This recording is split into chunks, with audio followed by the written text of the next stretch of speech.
Ja, Plastik und dessen Produktion ist ja ein riesiger Wirtschaftszweig. Mittlerweile etablieren sich aber auch Ideen zum Plastik- und Müllrecycling. Eine Initiative aus Hamburg, die stellen wir Ihnen jetzt vor. Das Projekt One Earth, One Ocean will die Meere vom Plastik befreien. Und zwar mit so einer Art Müllabfuhr fürs Wasser. Diese Taucher sind auf Mission im Kampf gegen Müll im Meer. Mit der Seekuh sind sie vor dem Hafen in Kiel unterwegs. Der Katamaran ist wie eine Müllabfuhr für das Wasser. Entwickelt hat es Günther Bonin vom Verein One Earth, One Ocean, der damit weltweit gegen die Verschmutzung im Meer vorgeht. Unsere Vision ist eigentlich, dass wir im Jahr 2050 wieder alle Gewässer sauber haben. Die Tiere leben wieder gesund, die Menschen haben eine saubere Nahrungskette, der Sauerstoff wird wieder produziert. Wir haben die Vision, bis 2050 können wir das schaffen. Über Satellitendaten spürt die Besatzung der Seekuh Standorte mit besonders großer Verschmutzung auf. Mit einem Netz zwischen den Schiffsteilen fängt das Schiff kleinere Teile an der Oberfläche ab. Größere Objekte sammeln dann die Taucher ein. Autoreifen oder auch mal ein Einkaufswagen sind dabei. Das Hauptproblem ist aber Plastik. Über 140 Millionen Tonnen sollen schon in den Ozeanen sein. Ein häufiger Fund bei den Tauchern hier: Fischernetze aus Kunststoff. Das Gefährliche an solchen Netzen ist, dass die Fische sich festsetzen können. Die verhaken sich in den Netzen, das sind halt Fischernetze, und kommen nicht mehr raus. Da das aber kein Netz ist, was aus dem Wasser wieder rausgezogen wird, verenden sehr, sehr viele Tiere. Es werden die Tiere, die nicht gefangen werden dürfen, nicht wieder ins Wasser geworfen.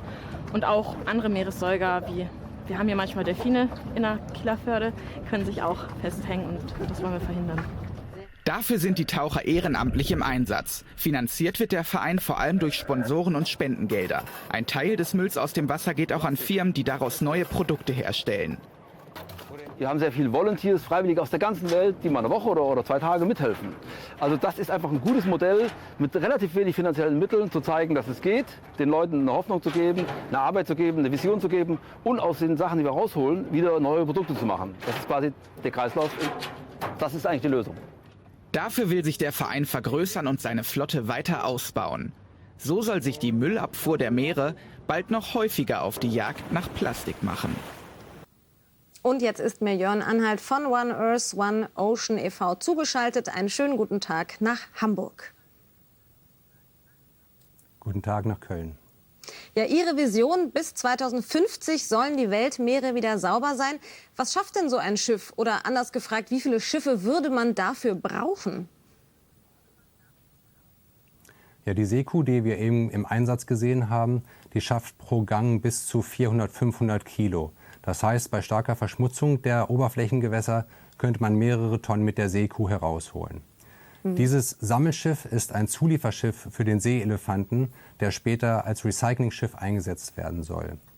Und ein solcher Seeelefant, der meerestauglich ist, der kann viele tausend Tonnen Plastikmüll aus dem Ozean am Tag dann als Recyclingprodukt wieder in die Märkte reinbringen. Wo sind Ihre Schiffe denn im Moment vor allem unterwegs? Also vor allen Dingen sind die Schiffe unterwegs in Asien und Europa. Das werden wir in den nächsten Monaten und Jahren ausbauen. Und darüber hinaus werden wir in Nordafrika und Südamerika weitere Schiffe installieren.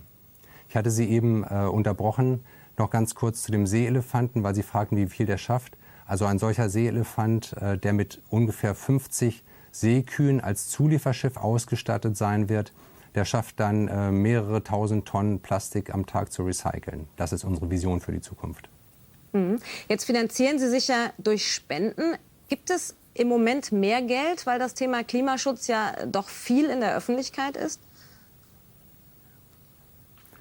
Also wir haben in den letzten Jahren eine ungefähre Verdopplung der Geldzuflüsse wahrgenommen. Und in den letzten Monaten, seitdem dieses Thema wirklich in aller Munde ist und auch durch die Medien geht, merken wir ein deutlich gesteigertes Interesse.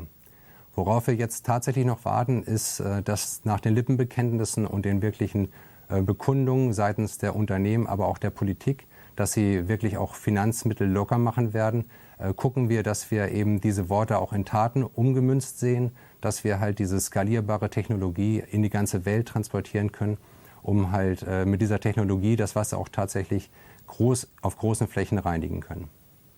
Ja, das ist der eine Punkt, natürlich das Reinigen des Wassers. Aber noch besser wäre ja in der Zukunft zu sagen, okay, wir verschmutzen die Meere erst gar nicht so sehr, dass man das überhaupt braucht. Wie denken Sie, ist so eine Zusammenarbeit möglich, dass man eben auf allen Seiten dann nachhaltig auch agieren kann? Haben Sie vollkommen recht. Also es fängt aus unserer Sicht bei der Aufklärung an. Wir starten auch große Aufklärungskampagnen. Da gibt es auch viele andere Organisationen, die das machen. Das heißt, wenn gar kein Plastik mehr im Wasser landet, ist es das Allerbeste. Wir schätzen allerdings, und das bestätigen viele Studien, dass in den nächsten Jahren die Plastikproduktion grundsätzlich erstmal stark ansteigen wird. Und bis wirklich die Gewässer frei sind von Plastik, wird das auch noch einige Zeit dauern. Aber da setzt unser Modell an, dass wir sagen, in unserem mittelfristigen Konzept bis 2025 wollen wir durch intelligente Partnerschaften dafür sorgen, dass eben aus den Flüssen überhaupt kein Plastik mehr in die Ozeane reinfließt. Das heißt also, das ist der erste Schritt, dafür zu sorgen, dass die Flüsse sauber sind, durch Aufklärung und technologische skalierbare Lösungen. Und der nächste Schritt wird dann sein, bis 2050. Ja.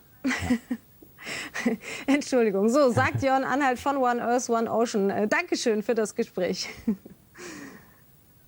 Sehr gerne, vielen Dank.